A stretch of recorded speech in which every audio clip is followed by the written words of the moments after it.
अच्छा भाई तैमूर, पहला सवाल, मैं बार बार तैमूर इसलिए बोल रहा हूँ, मैंने आपको अभी बताया मेरे बेटे का भी नाम है तो मुंह पे चढ़ा हुआ है, वरना तैमूर को हम सब जानते हैं कि क्या कहते हैं। आज यूजुअली जब मैं गेस्ट बुलाता हूँ तो राइमिंग सा कुछ होता है कि भाई ये आ रहे हैं तो उनको लफ्ज मिल जाते हैं उनके नाम से। अब आपका नाम है मूरू, मशहूर जिससे हैं आप, अब उससे कोई राइमिंग बन नहीं रहा था, तो मैंने लोगों को कहा भाई मैं गाना गाऊंगा, ये काली काली आंखें तुरुरु तुरुरु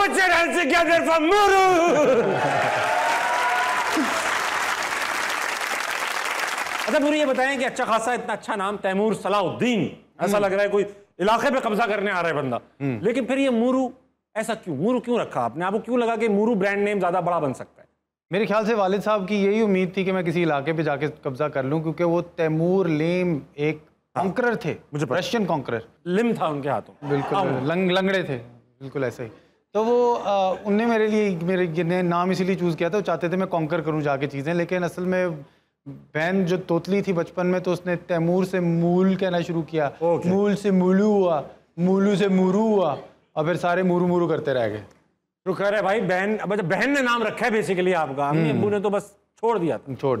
मूरू ये बताएं भाई, हमने जहां तक मैंने आपको जब डिस्कवर किया तो आप ऑलरेडी एक यूट्यूबर थे, जब यूट्यूब नया नया आया and you were one of the few people जिसने यूट्यूब से स्टार्ट किया, कैसे उस वक्त कैसे पता चल गया था यार ये काम अभी से शुरू कर दूंगा तो आगे जाके बड़ा हो जाएगा, ये आपने ऐसे शुरू कर दिया? सर मैं पहला नहीं था, मेरे से पहले बहुत से लोग कर रहे थे। ज़ैद अली टी था, शावीर जाफरी थे, तो यहाँ रहते थे जो बाहर मतलब कनाडा में रहते थे। यहाँ लोकल देसियों में बताओ, आप भी तो बाहर थे। मैंने उनको देखा, वो देसी थे, बाहर से कर रहे थे, मैंने कहा कि अच्छा ये तो वहाँ पे कर रहे हैं, मैं इधर से कर लेता हूँ। खैर बहरहाल कंटेंट में बहुत फर्क था, उनका कंटेंट एक अलग, वो ज्यादातर ही दिखाते थे कि भाई देसी क्या करते हैं, पाकिस्तानी देसी मॉम्स व्हाट आर देसी पेरेंट्स लाइक, लेकिन आपका कंटेंट डिफरेंट था, आप एक कैरेक्टर बनाया आपने, उससे कॉमेडी जनरेट करी, तो इतना बड़ा थॉट प्रोसेस, ये आर्टिस्ट कहाँ से था अंदर?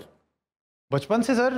शौक था, फिल्में इकट्ठी करता था, फिल्में देखता था, कॉमेडी स्केचेस देखता था, कभी कोई नजर आता था, ऑब्जर्वेशन होती थी, अगर कमरे में कोई आया कहता है तैमूर भाई क्या कर रहे हो, तो साथ ही जो है मैं बिल्कुल ठीक हूँ, तो जिंदगी से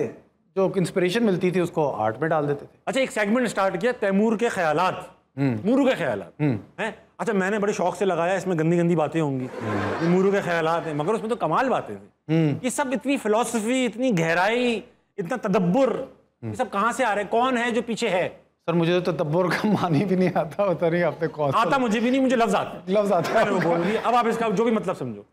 पता नहीं, मतलब शौक था कुछ चीज़ों का, मुझे लगता है कि अंग्रेज़ी के अंदर इल्म बहुत ज़्यादा मौजूद है, लोगों तक पहुंच जाता है, लेकिन उर्दू ज़ुबान में कोई उस चीज़ को बयान नहीं करता था। अच्छा, तो मैंने ये कम से कम सोचा कि लोगों को एवोल्यूशन के बारे में पता होना चाहिए कि क्या एक ऐसी चीज़ है, साइंस की ऐसी बहुत सी थेरीज हैं जिसके बारे में पता होना चाहिए, एंथ्रोपोलॉजी, सोशियोलॉजी, इस तरह की चीज़ें जो मुझे दिलचस्प। उर्दू में क्या होती है सब चीज़ें? एंथ्रोपोलॉजी को उर्दू में क्या कहते हैं? इंसान का इल्म, इंसानी इल्म नहीं, इंसानी इल्म हो जाएगा, क्योंकि एंथ्रो इज इंसान, पॉलोजी इज इंसान की स्टडी, तो अब इंसान की इल्मुल इंसान कहते हैं, इल्मुल इंसान, इल्मुल इंसान, ये हफ्सा मना में सब काम की चीज़, ये काम की चीज़, बिल्कुल पढ़ी लिखी बातें नहीं होंगी। हाँ